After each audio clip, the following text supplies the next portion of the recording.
ಸಂಸ್ಥೆಯ ಮನೆ ಪರಿವಾರ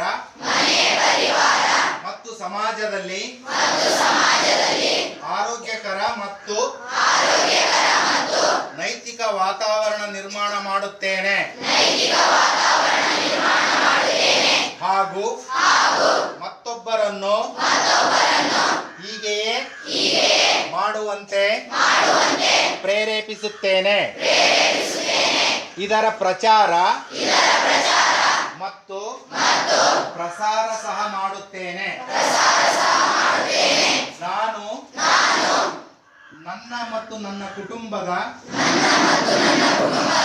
ಮತ್ತು ದೇಶದ ಗೌರವವನ್ನು ಉನ್ನತಗೊಳಿಸುವ ಎಲ್ಲ ಸಿದ್ಧಾಂತಗಳನ್ನು ಪರಿಪಾಲಿಸುತ್ತೇನೆ.